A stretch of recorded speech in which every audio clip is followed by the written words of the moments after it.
Parents जो हैं वो आर्मी बैकग्राउंड से बिलोंग करते हैं तभी हमारा इसमें एडमिशन होगा। अगर आर्मी बैकग्राउंड से बिलोंग नहीं कर 2024 में तो इसकी 26,000 गई थी, 25 में इसकी 30,000 गई थी, तो 2000 जो 26 में है इसकी जो है 32,000 तक जो है वो रैंक जा सकती है। IQ कोटा में आ गए हो, यहाँ से आपने MBBS करी है तो आपको जो PG के चांसेस हैं वो दिल्ली में मिलने के हाई हो जाएंगे। पहले ACMS army college of medical science जो कि लोकेटेड है न्यू दिल्ली में, और ये इंडिया का one of the top most medical college है MBBS के लिए। लेकिन बच्चों और इवन उनके पेरेंट्स में भी डाउट रहता है क्या हमारा बच्चा इस कॉलेज के लिए एलिजिबल है या नहीं है, क्या इसका एलिजिबिलिटी क्राइटेरिया है, कब इसका रजिस्ट्रेशन प्रोसेस स्टार्ट होगा। इसका रजिस्ट्रेशन प्रोसेस जो है नीट से पहले स्टार्ट होता है या नीट के बाद स्टार्ट होता है। अगर हमारे पेरेंट्स जो हैं वो आर्मी बैकग्राउंड से बिलोंग करते हैं तभी हमारा इसमें एडमिशन होगा। अगर आर्मी बैकग्राउंड से बिलोंग नहीं करते तो क्या हम इस कॉलेज के लिए एलिजिबल नहीं हैं। ऐसे बहुत सारे जो हैं छोटे छोटे डाउट्स जो हैं बच्चों के मन में और उनके पेरेंट्स के मन में रहते हैं, और ये डाउट्स हर साल आते हैं। इसकी वजह से जो एक एलिजिबल बच्चा होता है वो भी इस कॉलेज में एडमिशन नहीं ले पाता। तो आज की इस वीडियो में मैं आपके सारे छोटे से छोटे डाउट्स को क्लियर करूंगा। इस वीडियो को जो है वो एंड तक देखना, बिल्कुल भी स्किप मत करना। तो चलिए स्टार्ट करते हैं इस वीडियो को। सो इसका पहला जो मोस्ट कॉमन डाउट रहता है वो ये रहता है कि कौन कौन सा बच्चा जो है ACMS में एडमिशन लेने के लिए एलिजिबल है या नहीं है। तो देखो, जिसके पेरेंट्स आर्मी से बिलोंग करते हैं, चाहे फादर बिलोंग करता हो या मदर हो, दोनों में से अगर कोई भी आर्मी में हो तो एलिजिबल है एडमिशन लेने के लिए। अब कई बच्चों के ये डाउट रहते हैं कि सर मेरे फादर मदर तो जो है वो आर्मी से नहीं है, लेकिन जो मेरे ग्रैंड फादर थे वो आर्मी में थे, तो क्या मैं इसके लिए एलिजिबल हूँ एडमिशन लेने के लिए। देखो, नहीं, आपका जो है फादर या मदर दोनों में से कोई भी आर्मी में हो तभी आप एलिजिबल हैं। आपके ग्रैंड पेरेंट्स हो उसकी वजह से आप एलिजिबल नहीं होते। आपका जो एक ब्लड रिलेशन होना चाहिए तभी आप एलिजिबल हो। दूसरा ये रहता है कि बच्चे ये आते हैं सर आर्मी से नहीं है लेकिन एयरफोर्स नेवी से हैं, देखो BSF से हैं, CRPF से हैं, ठीक है, DRDO से हैं, तो आप जो लोग हो वो एलिजिबल नहीं हो। आप डिफेंस कोटा के लिए एलिजिबल हो लेकिन आप ACMS में एडमिशन लेने के लिए एलिजिबल नहीं हो। इसका नाम ही देखो army college of medical science है, तो इसकी जो सीट रिजर्व्स हैं वो सिर्फ आर्मी वाले बच्चों के लिए रिजर्व्स हैं। तो अगर आप आर्मी में हो तो आप एलिजिबल हो, अगर आप आर्मी में नहीं हो तो आप एलिजिबल नहीं हो। देखो, अगर आर्मी को छोड़ के इसमें कौन कौन से बच्चे जो हैं एलिजिबल हैं। आप अगर दिल्ली SC ST से आते हैं या फिर आउटसाइड दिल्ली SC ST हैं, PWD हैं, तभी आप इसके लिए एलिजिबल हो। ये जो है 3 कैटेगरी आर्मी को छोड़ के इसमें एडमिशन लेने के लिए एलिजिबल रहती हैं। उसके बाद हम लोग बात करते हैं देखो नंबर ऑफ़ सीट्स के बारे में। देखो, इसमें नंबर ऑफ़ सीट्स जो हैं वो टोटल होती हैं 100 सीट्स, ठीक है। टोटल 100 सीट्स होती हैं। 100 सीट्स में जो है वो 78 सीट्स जो हैं वो रिज़र्व रहती हैं। किसके लिए? आर्मी वाले बच्चों के लिए 78 सीट्स जो हैं वो रिज़र्व रहती हैं। बाकी 18 जो सीट हैं वो किसके लिए रिज़र्व रहती हैं? दिल्ली SC ST वालों के लिए रिज़र्व रहती हैं। 2 सीट्स जो होती हैं वो आउटसाइड दिल्ली वालों के लिए रिज़र्व रहती हैं, और PWD वालों के लिए जो है वो 2 सीट रहती हैं। तो ये जो नंबर ऑफ़ सीट्स का और कितनी सीट्स किसके लिए रिज़र्व रहती हैं, ये वाला जो डाउट है मैंने आपका क्लियर कर दिया होगा। जो दूसरा डाउट आता है वो इसका आता है कि फ़ीस कितनी है सर, हमें जो है वो एडमिशन लेने के बाद कितनी फ़ीस जो है वो पेमेंट करनी पड़ेगी। देखो, ये एक गवर्नमेंट कॉलेज नहीं है लेकिन ये एक आर्मी के अंदर आता है कॉलेज, और ये आर्मी अपने आप में एक गवर्नमेंट बॉडी है, तो इसकी जो फ़ीस है वो बाकी के जो प्राइवेट इंस्टीट्यूट्स हैं, बाकी के जो प्राइवेट कॉलेजेस हैं उनके कंपैरिजन में कम रहती है।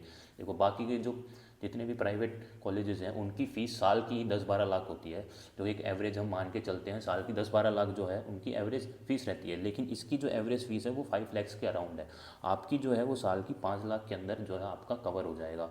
और इसमें जो है आप एजुकेशन लोन भी ले सकते हैं, और किसी को ये लग रहा है कि देखो फ़ीस ज़्यादा है उसकी वजह से जो है हम लोग इसमें एडमिशन नहीं ले पाएंगे, तो इसमें जो है वो लोन की फैसिलिटी भी है। आप जो है वो लोन ले सकते हैं, और इसमें जो स्टूडेंट लोन लोगे आप तो उससे भी आप पे कर सकते हो। देखो, इसकी फ़ीस देखते हैं हम लोग पहले। इसकी जो फ़ीस है वो फर्स्ट ईयर में 8 लाख से ज़्यादा पड़ सकती है, क्योंकि जो स्टार्टिंग में है आपको जो है वो यूनिवर्सिटी को भी जो है वो पेड करनी पड़ती है 96,000, ठीक है। कॉलेज के टाइम पे आपको डिपॉजिट करनी पड़ेगी 4,59,700, और ये जो 96,000 है ये आपको यूनिवर्सिटी को पे करनी पड़ेगी। जो टोटल फ़ीस जो आपकी बनती है वो 5,55,700 बनती है, ठीक है। इसमें और भी एक्स्ट्रा चीज़ें इंक्लूड हो जाती हैं, जैसे फर्स्ट ईयर में तो आपकी थोड़ी सी है जो एक्स्ट्रा ही जाती है। अप्रोक्स सेल जो है अप्रोक्स 6 लैक्स के आसपास जो है आपकी फ़ीस चली जाती है। देखो, इसमें क्यों जाती है 6 लाख के आसपास वो भी मैं आपको बताऊंगा। देखो, जो इसकी जो स्टार्टिंग में है ना वो हॉस्टल फ़ीस जो है आपकी इंक्लूड होती है, आपको सिक्योरिटी डिपॉजिट करना पड़ता है।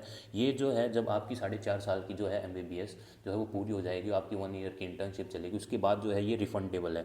ये जो सिक्योरिटी डिपॉजिट है ये आपको रिफंड हो जाएगा, लेकिन फर्स्ट ईयर में आपको जो है वो डिपॉजिट करवाना पड़ेगा। ठीक है, डेवलपमेंट ये सारे जो हैं वो चार्जेस हैं जो आपको फर्स्ट ईयर में देने पड़ेंगे। तो इसका ही 61,000 हो जाता है आपका एक्स्ट्रा। तो वो यहाँ पे 55,000 बन रहा है, यहाँ पे 61,000 बन गया। ठीक है, उसके बाद जो मेस चार्ज हो जाता है वो 11,700 रुपये आपका ये भी इंक्लूड हो जाता है। तो ये तभी मैं कह रहा था आपका जो फर्स्ट ईयर का वो मोटा मोटा जो है वो 6 lakhs के आसपास जो है वो जाएगा। लेकिन उसके बाद सेकंड ईयर से आपका जो है वो 5 lakhs में ही जो है कवर हो जाएगा पूरे साल का एक्सपेंडिचर।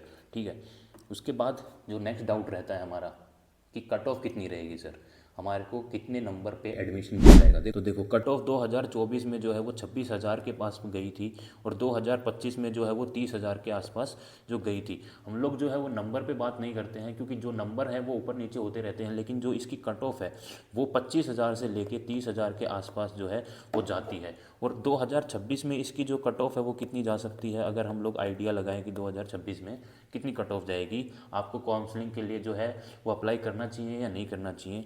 तो देखो 2024 में तो इसकी 26,000 गई थी, 25 में इसकी 30,000 गई थी, तो 2026 में है इसकी जो है 32,000 तक जो है वो रैंक जा सकती है। तो अगर आप जो है उसकी 32,000 तक आपकी जो है रैंक आती है, तो आप इसके लिए काउंसलिंग के लिए ज़रूर अप्लाई करें। आपका जो है सिलेक्शन होने के बहुत ज़्यादा चांसेस हैं ACMS में। उसके बाद हम लोग बात करते हैं उसके काउंसलिंग प्रोसेस के बारे में। देखो काउंसलिंग प्रोसेस में क्या होता है, आपके 2 टाइम इसके अंदर रजिस्ट्रेशन होता है। ठीक है, आपका नीट से पहले भी इसमें रजिस्ट्रेशन होगा। ठीक है, बिफोर नीट भी आप इसमें जो है रजिस्ट्रेशन करवा सकते हैं, और आफ्टर नीट जब आपका नीट हो जाता है और आपका जो रिजल्ट आ जाता है, ठीक है, उसके बाद भी इसके रजिस्ट्रेशन प्रोसेस जो है वो स्टार्ट होते हैं, तब भी आप इसमें रजिस्ट्रेशन करवा सकते हैं। ठीक है, इसका रजिस्ट्रेशन कहाँ पे करवाना है ये डाउट रहेगा आपको। इसका रजिस्ट्रेशन जो है वो IPU की वेबसाइट के ऊपर रहता है। अब IPU में आप कोशिश करें, अगर आपको देखो 30,000 के अंदर, मैं ये नहीं बोल रहा कि अगर आपको कोई और भी अपने स्टेट में जो है अच्छा गवर्नमेंट मेडिकल कॉलेज मिल रहा है तो आप वहाँ पे भी ले सकते हो, लेकिन जब आप MD वगैरह ले करोगे, PG करोगे, जब आपको जो है IPU कोटा का बेनिफिट वहाँ पर मिलेगा। ठीक है, जैसे स्टेट में रिजर्वेशन रहती है वैसे ही दिल्ली में IPU कोटा का रिजर्वेशन रहता है। तब जो है आपके लिए फ़ायदा होगा कि आपने IPU से जो है वो MBBS, आप IPU कोटा में आ गए हो, यहाँ से आपने MBBS करी है, तो आपको जो PG के चांसेस हैं वो दिल्ली में मिलने के हाई हो जाएंगे। पहले IPU कोटा वालों को प्रेफरेंस दी जाती है, उसके बाद में ऑल इंडिया काउंसलिंग वालों को प्रेफरेंस दी जाती है। तो अगर आपकी जो है वो रैंक 30 के आसपास आए तो आप ज़रूर काउंसलिंग में पार्टिसिपेट करना। और देखो फ़ीस की टेंशन मत लो, मैंने आपको पहले भी बताया था, आप लोन करवा सकते हो, वो अलग प्रोसेस है, फ़ीस वगैरह सब हो जाता है। ठीक है, आप इसमें एडमिशन लेने की बात करो, अच्छा स्कोर करो और इसमें जो है वो एडमिशन लो। तो आज की वीडियो में इतना ही था। आई होप मैंने आपके सारे डाउट्स हैं ACMS के रिलेटेड वो सारे सॉल्व कर दिए होंगे। अगर आपको और भी डाउट है कि कब इसका नोटिफिकेशन आता है सर, कब इसमें हम लोग जो है अप्लाई करेंगे, तो वो सारे डाउट्स जो है आप कमेंट सेक्शन में पूछ सकते हो, मैं वहाँ पे आपको एक्सप्लेन कर दूंगा। या फिर जो फर्स्ट कमेंट है मैंने उसमें पिन कर रखी हैं सारी डिटेल्स, वहाँ पे आप ज्वाइन हो सकते हो, वहाँ पे आप पर्सनली पूछ सकते हो कि सर इसका क्या प्रोसेस है, क्या प्रोसेस नहीं है, कैसे कौन कौन से डॉक्यूमेंट्स वगैरह चाहिए होंगे, वो सब मैं आपको वहाँ पर बता दूंगा। तो आपको अगर ये वीडियो अच्छी लगी हो, इन्फॉर्मेटिव लगी हो, तो इस वीडियो को एक लाइक करना, शेयर करना और चैनल को सब्सक्राइब करना।